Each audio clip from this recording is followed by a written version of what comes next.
The final battle began at Zentara Prime, the Council's fortress world. Supreme Admiral Queen Dara commanded over 3,000 ships, the largest fleet in galactic history. Her crystal form glowed with confidence as she watched the human fleet approach on her screens. "Only 400 ships," she said to her officers. "The humans are either very brave or very foolish." Admiral Carter stood on the bridge of the U.E.'s Defiance, looking at the enemy fleet that stretched across space like a metal galaxy. Her own ships looked tiny in comparison, but she felt no fear. Humanity had come too far to lose now. "All ships, this is Admiral Carter. Today we don't just fight for Earth. We fight for every species that dreams of freedom. Show them what humans can do." The battle started with the Council's traditional display of power. Massive energy beams lit up space as the alien fleet fired warning shots. They expected the humans to surrender when faced with such overwhelming force. Instead, the human fleet did something impossible. They separated into dozens of small groups and attacked from every direction at once. Captain Clark Kent led bomber squadrons that seemed to appear out of nowhere, striking vital targets before vanishing again. "How are they moving so fast?" Queen Dara demanded as her sensors tracked human ships that moved like living things instead of machines. The answer was Dr. Sullivan's greatest breakthrough. Human ships now used AI systems that thought like a single organism. When one ship learned something, all ships learned it instantly. The human fleet fought like a school of fish, moving as one mind with 400 bodies.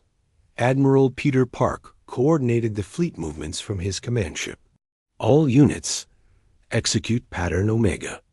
Remember, we're not just faster than them, we're smarter." The human ships danced through space, avoiding the alien weapons while delivering precise strikes. But the real surprise came when Dr. Foster's nanobots activated throughout the Council fleet. These tiny machines had been hiding in captured alien equipment for months, waiting for this moment. Supreme Admiral Queen Dara watched in horror as her own ships began turning against each other. Weapon systems fired at random targets. Navigation computers sent ships crashing into asteroids. Communication systems broadcast human music instead of military orders. "What's happening to our fleet?" she screamed at her officers. "Admiral, our computers are compromised. The humans have somehow infected our entire network." But the nanobots weren't destroying the alien ships. They were doing something much more clever. They were broadcasting surrender messages in the languages of every Council species, telling crews that their governments had abandoned them, and that humans offered mercy to those who laid down their weapons. Across the battlefield, alien crews began to realize the truth. Their leaders had sent them to die while hiding safely on distant worlds. The humans, meanwhile, were fighting alongside their own commanders, sharing the same risks. One by one, Council ships began to surrender. First, dozens, then hundreds. Entire squadrons switched sides, turning their weapons against the remaining loyal ships. High Counselor Veltar watched the battle from his command ship at the edge of the fleet. His face showed the terror of a leader who finally understood he had made a terrible mistake. "This cannot be happening," he whispered.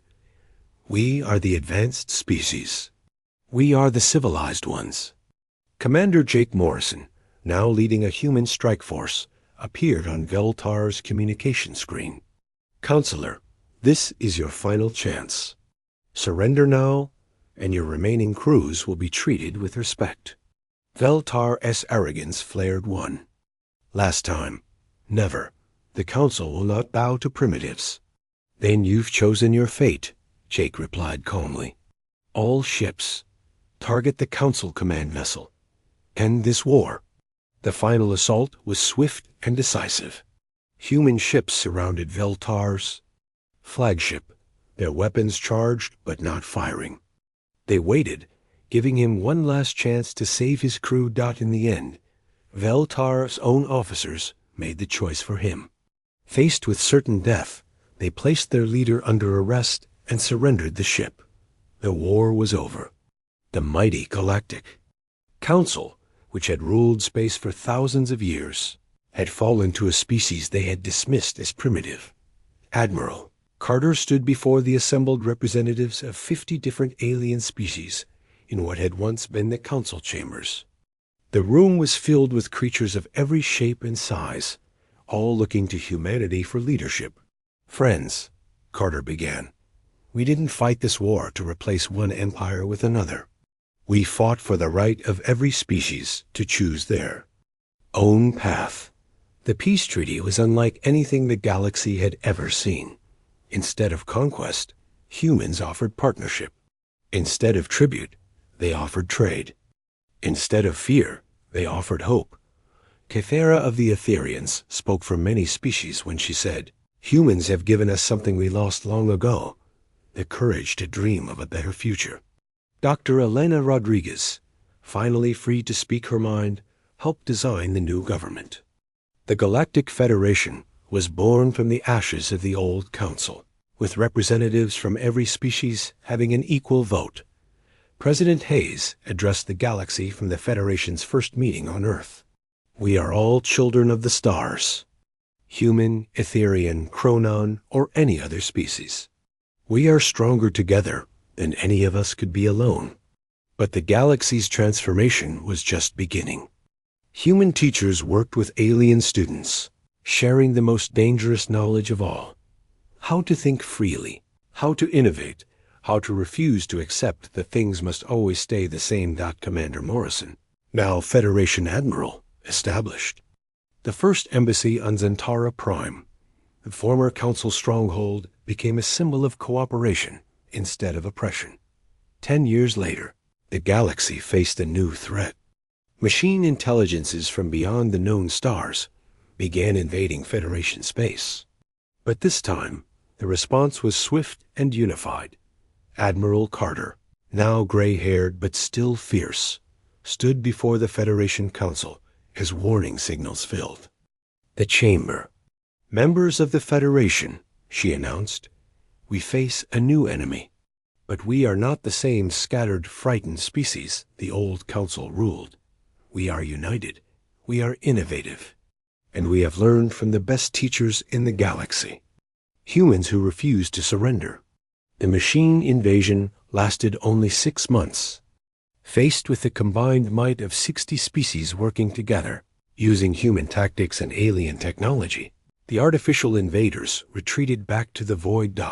As the victory celebrations echoed across 1,000 worlds, one truth had become clear.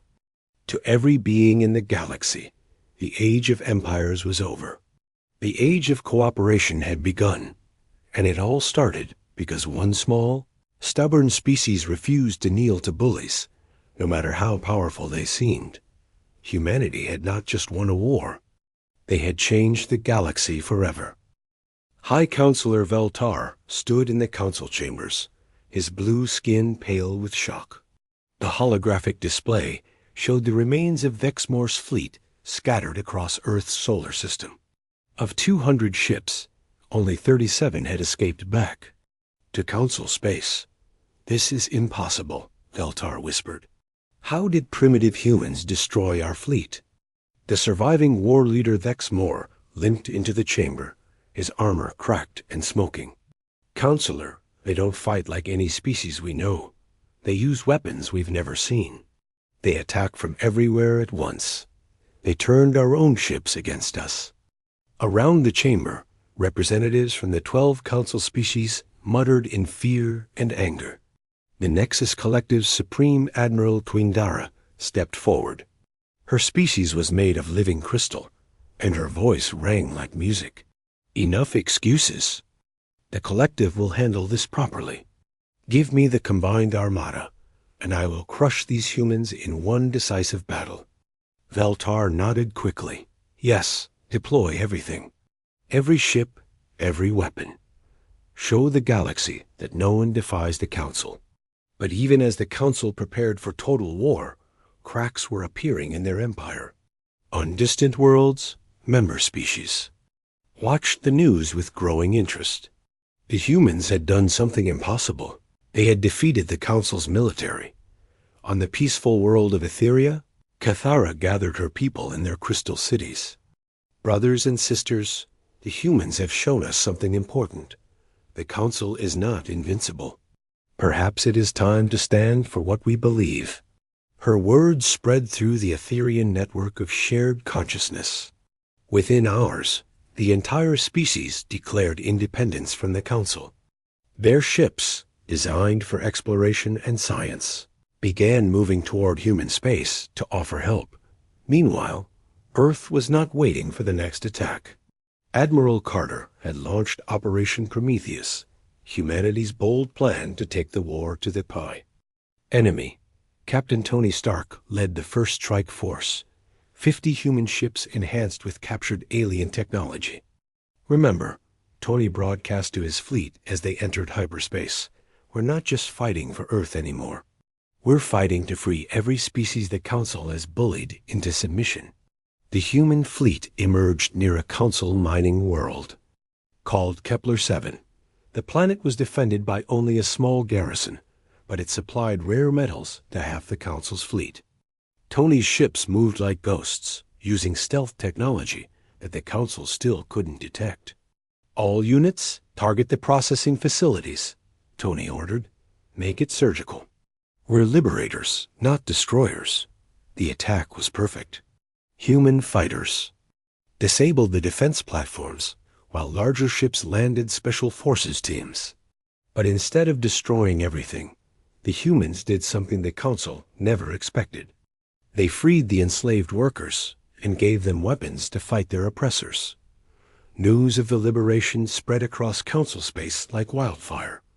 Dr. Elena Rodriguez, still pretending to serve the Council, secretly broadcast the truth to species. Across the galaxy, the humans weren't conquering worlds, they were freeing them. "People of the galaxy," her hidden message said, "the humans offer something the Council never has: freedom to choose your own path." Back on Earth, President Hayes addressed the world from the rebuilt Capitol building. "My fellow humans, we've won the first battle, but the war is far from over. The Council is sending everything they have against us. But we're not the same species they dismissed a month ago." He was right. Humanity had changed. Dr. Kate Sullivan's laboratories had reverse-engineered alien technology and improved it. Human ships now moved faster than Council vessels and carried weapons that could punch through any known armor.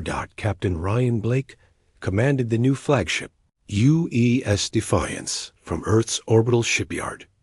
The ship was a miracle of human engineering, built with alien technology, but designed with human creativity. "Sir, we're getting reports from all over Council space," his communications officer reported. 17 different species have declared independence. 3 more have joined our alliance. Blake smiled. "Good. The Council wanted to judge us. Now the galaxy is judging them." But the real breakthrough came when Commander Jake Morrison, still hiding in alien space, made contact with a group of Council scientists who wanted to defect. They revealed the location of the Council's Central Command Station, a massive fortress called Zentara Prime. "Admiral Carter, this is Morrison," he reported through a quantum communicator. "I've found their main base. If we can take it, we can end this war." Carter studied the intelligence from her command center. Zentara Prime was defended by thousands of ships and protected by energy shields that could stop entire fleets. It should have been impossible to attack. "Morrison, how many ships are we talking about?" "Over 3,000, Admiral. It's the largest military force ever assembled in galactic history." Carter was quiet for a long moment. Then she smiled. "Good. The bigger they are, the harder they fall. Come home, Jake. We're going to need every ship for what comes next." While the Council gathered their massive fleet, humans were doing what they did best: thinking differently. Dr. Amy Foster had perfected her nanobots, creating machines so small they could pass through any shield. Captain Diana Prince had developed new stealth technology that made ships completely invisible. Colonel Steve Rogers trained special forces, teams to fight in alien environments. The war had become something the Council never expected. Instead of conquering primitives, they were fighting an enemy that grew stronger with each battle. Every defeat taught humans something new. Every victory brought more species to their side. Supreme Admiral Quindara prepared her fleet for the Kona. Final battle, confident that overwhelming force would end the human threat. She commanded ships from all 12 Council species, the most powerful armada ever created. These humans have been lucky, she told her officers. Luck ends when faced with superior numbers and firepower. But luck had nothing to do with humanity's success. They had won through innovation, determination, and the refusal to accept defeat. Now they were about to prove that sometimes the smallest species could topple the mightiest empire. The stage was set for the final confrontation.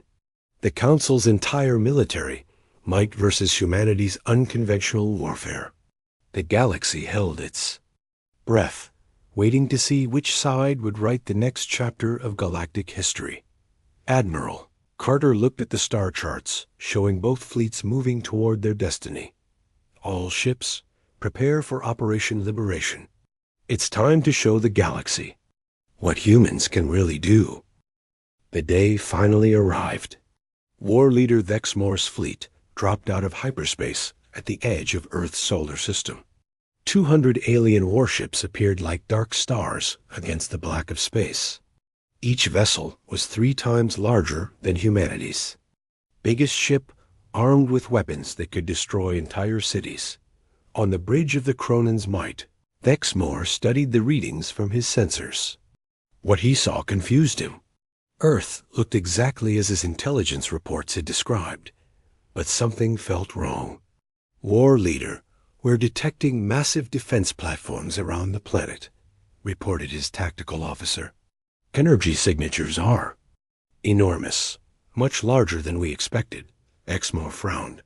His thick, armored face showed doubt for the first time. That's impossible. Our spies said they had no orbital defenses.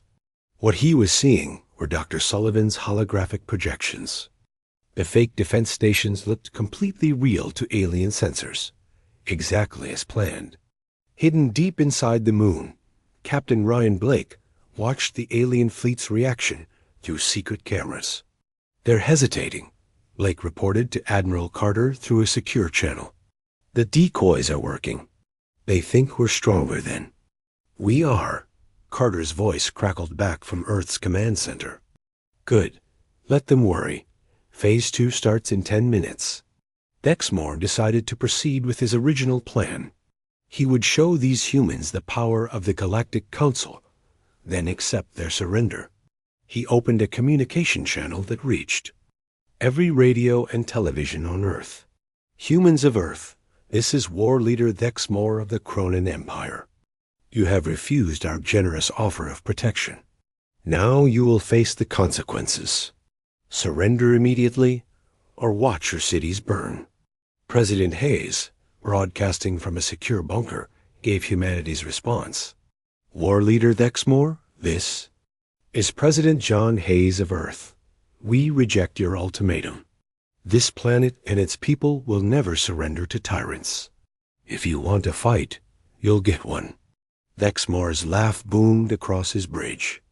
Brave words from a primitive species. Destroy one of their cities. Show them what happens to those who defy the Council. The alien fleet moved toward Earth in perfect formation, their weapons charged with deadly energy, ready to rain destruction on the planet below. But as they approached the moon's orbit, the real battle began. Hidden asteroid mines suddenly came alive.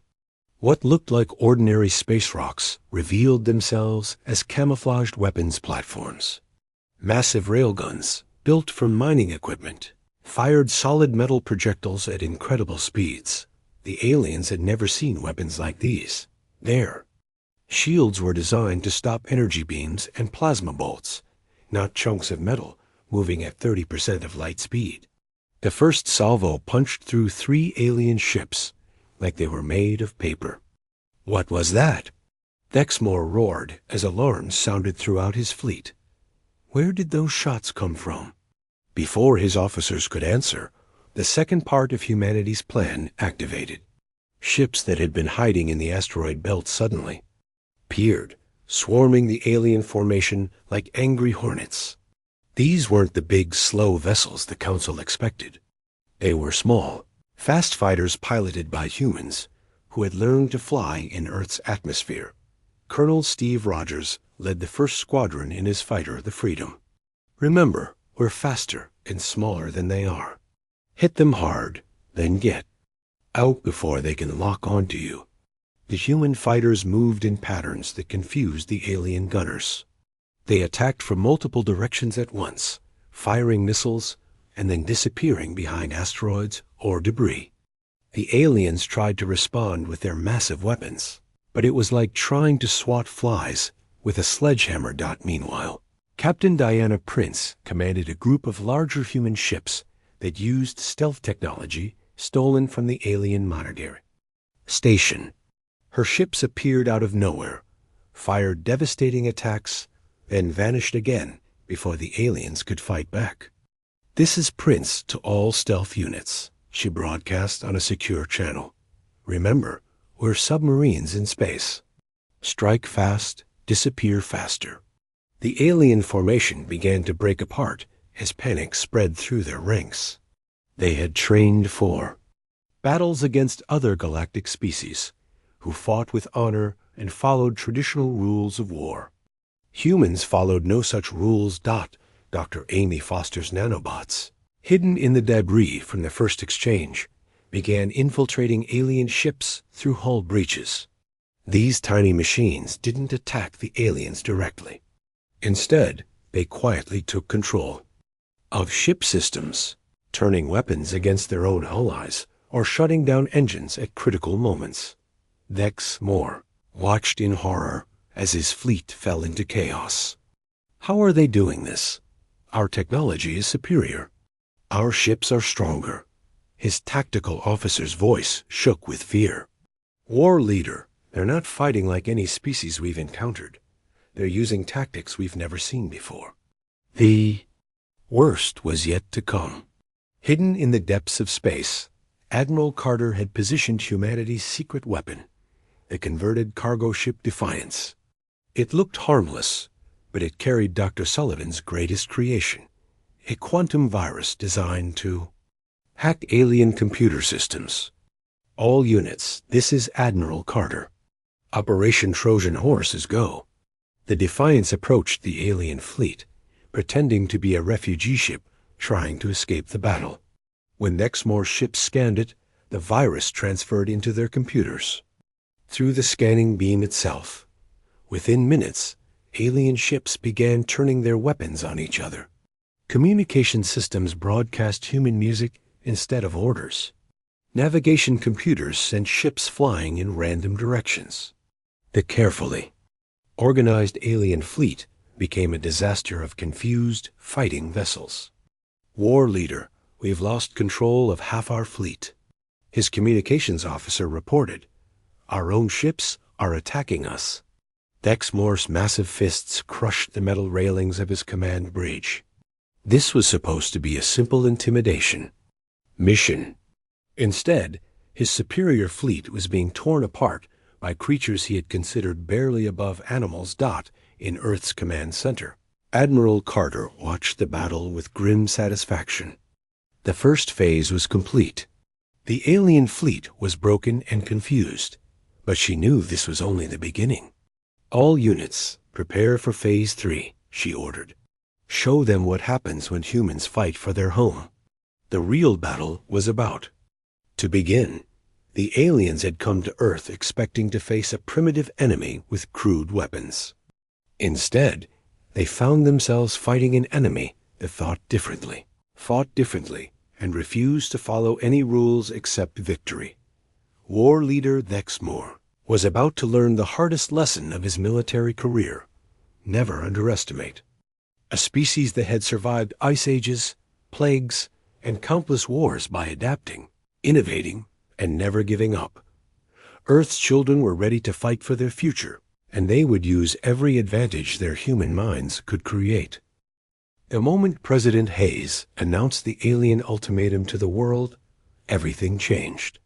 Within hours, every major nation had declared a state of emergency. Factories that made cars started building spaceships. Scientists who studied medicine began working on weapons. Earth had become a planet at war. Dr. Kate Sullivan stood in her new laboratory, deep underground in Colorado. Around her, the brightest minds on Earth worked day and night. They had pieces of alien technology from the monitoring station that Commander Morrison had managed to secretly collect during first contact. Now they were trying to understand how it worked. The energy patterns are completely different from anything we know, Kate told her team. But look at this. See how the crystals vibrate? I think they're using quantum frequencies to manipulate space itself. Her assistant, Dr. Amy Foster, looked up from her microscope. Kate, I've found something incredible. These alien circuits repair themselves. They use tiny machines, smaller than anything we've ever built. Kate's eyes lit up. Nanobots. But far more advanced than our prototypes. Amy, if we can figure out how to make these, we could build ships that fix themselves during battle. Across the country, Captain Ryan Blake was having his own breakthrough. The Brooklyn Navy Yard had been transformed into humanity's largest shipbuilding facility. Traditional ships were being converted for space combat, while entirely new designs came to life in the construction bays. Sir, the new armor plating is ready for testing, reported his chief engineer, Paul Martinez. We've layered our best steel with pieces of alien metal we found. It's not pretty, but it should work. Ryan nodded as he watched sparks fly from welding torches. Paul, pretty doesn't win wars. Effective does. How many ships can we have ready? In 25 days? 87 fully armed vessels, if we work around the clock. It's not much compared to what they probably have, but each one will pack a punch. What the aliens didn't know was that humans were not just building ships. They were thinking in ways that no galactic species had ever considered. Admiral Lisa Carter stood in the Pentagon's war room, surrounded by maps of the solar system. We can't fight them ship to ship, she told her generals. They have better technology and more experience. But we can fight them human style. General Marcus Webb pointed at the moon. The mining colonies there can be converted to hidden weapons platforms. And we've got 3 asteroid belts where we can hide ships. Good. What about the decoy idea? Carter asked. Dr. Sullivan's voice came through the video link from Colorado. We can do it, Admiral. We figured out how to use their own holographic technology against them. We can make Earth look like it has massive defense stations that don't actually exist. Carter smiled grimly. Perfect. Let them think we're stronger than we are, while we hit them from where they don't expect.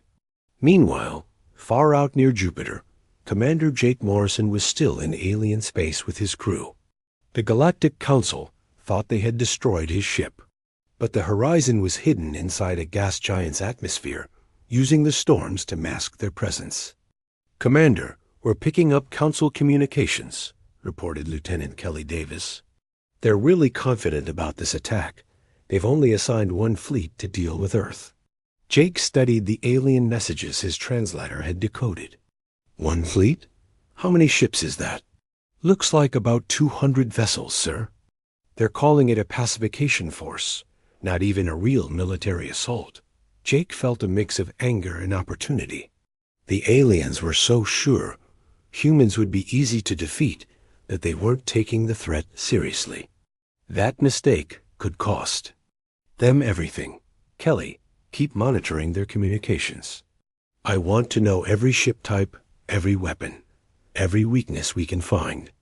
Back on Earth, the preparation was unlike anything in human history. Every person had a job. Children collected scrap metal. Teenagers learned to operate defense systems.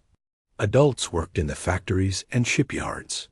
The elderly shared their knowledge of warfare from past conflicts. In a secret facility beneath New York, Captain Tony Stark worked with a team of engineers to solve humanity's biggest problem: power. Alien ships used energy sources that humans barely understood. We can't match their power output, Tony explained to his team. But we can be smarter about how we use power. Look at this design. Instead of one massive energy blast, we create dozens of smaller ones that hit at the same time. His partner, Dr. Bruce Wayne, looked up from his computer. Like a swarm of bees instead of one giant wasp. I like it. But we'll need incredible coordination to make it work. That's where our computers come in, Tony replied. The aliens fight. Like they're still using swords and shields. Honor, tradition, predictable patterns. We'll fight like we're playing a video game. Fast, creative, and absolutely ruthless. The Galactic Council, meanwhile, was making their own preparations. War leader Thex Moore commanded the pacification fleet from his flagship, a massive vessel called the Cronon's Might. To him, this mission was routine. The humans will surrender after the first demonstration of our power, he told his officers. Most primitive species do. A few orbital bombardments, some cities destroyed, and they'll beg for mercy. His second-in-command, a scaled reptilian officer, nodded agreement. War leader, our intelligence shows they have no space-based defenses. Their ships are crude and slow. This will be over in hours. What they didn't know was that Dr. Elena Rodriguez had been secretly helping humanity. She couldn't openly betray the Council, but she had found ways to send information to Earth through coded messages hidden in routine reports. On the peaceful world of Etheria, Cathara gathered with other members of her species who opposed the Council's aggressive expansion. The Etherians had always been pacifists, but they recognized that sometimes peace required standing up to bullies. The humans deserve a chance, Cathara told her followers. If the Council succeeds in crushing them, which species will be next? Who will stand up to Veltar and Dexmore when their hunger for control grows even larger?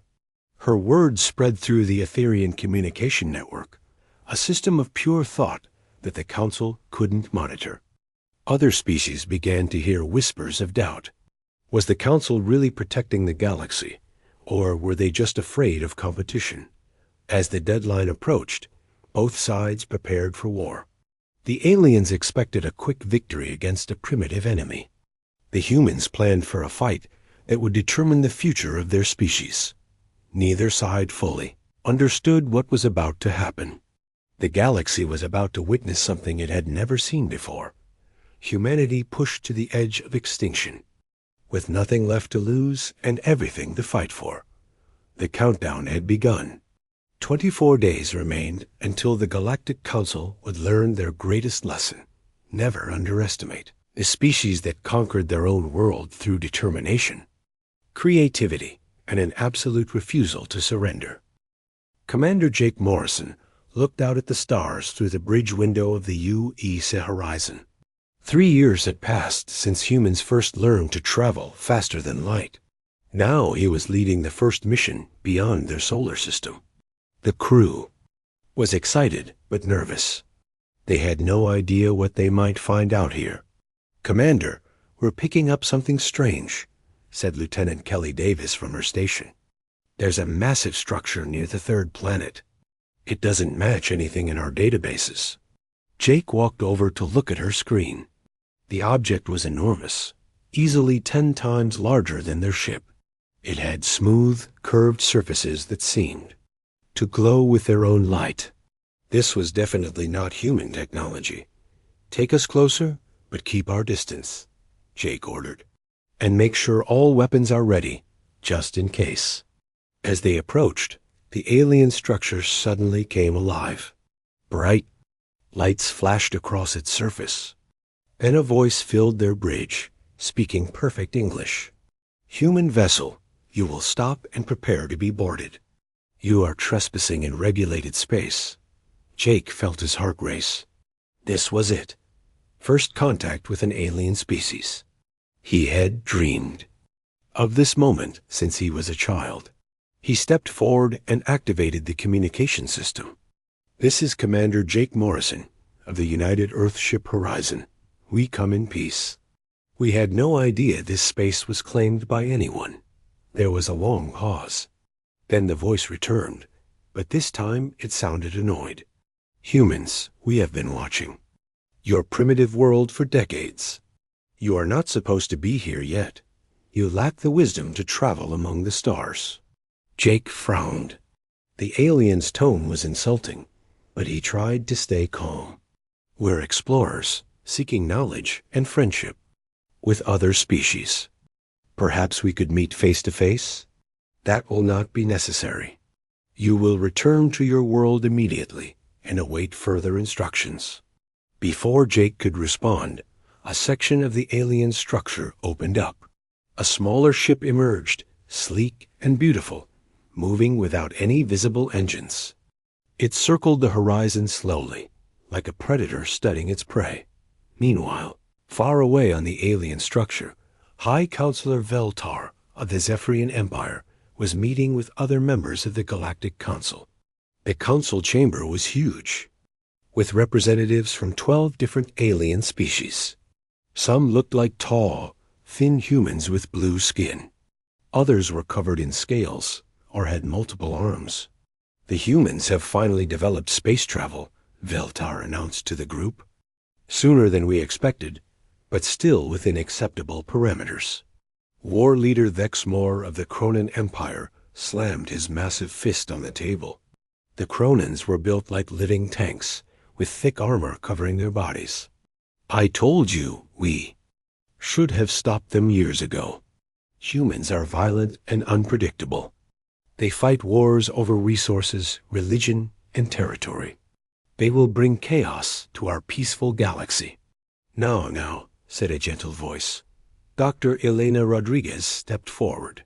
She looked human, but her eyes held ancient wisdom. "I've been studying Earth for over 200 years.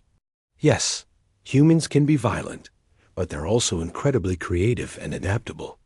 Perhaps we should give them a chance." Baltar's face showed disgust. "Dr. Rodriguez, your human ancestry clouds your judgment.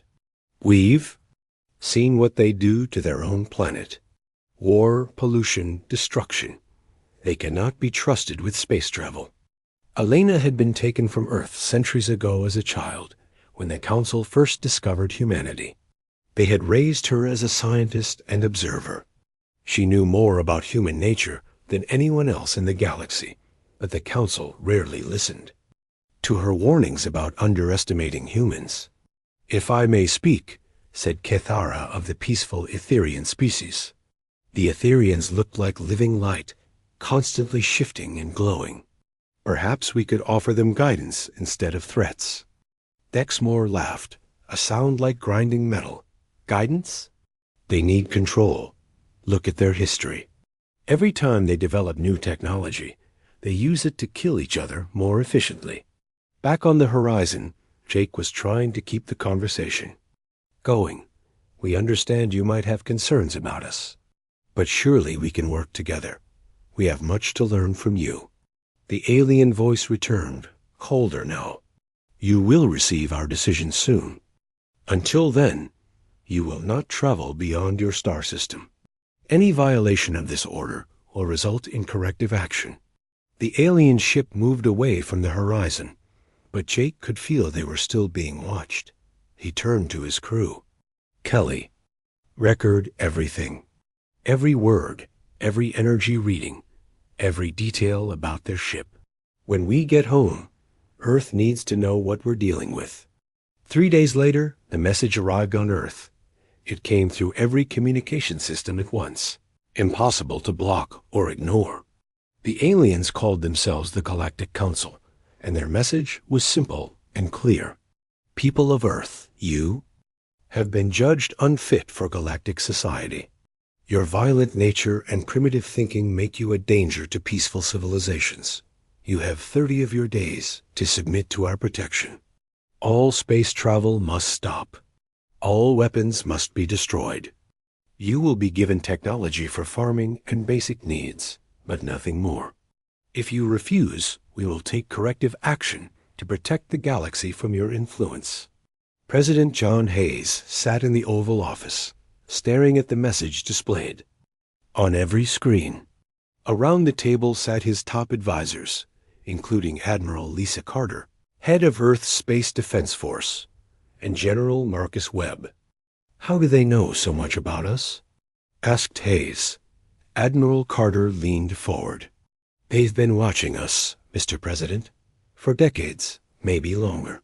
They know our military capabilities, our technology levels, even our languages." General Webb's jaw was tight with anger. 30 days to surrender our freedom, or they attack. That's not much of a choice. Hayes looked around the room. "What are our options?"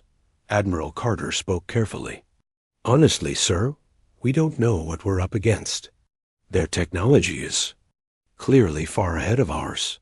But humans have never been good at backing down from a fight."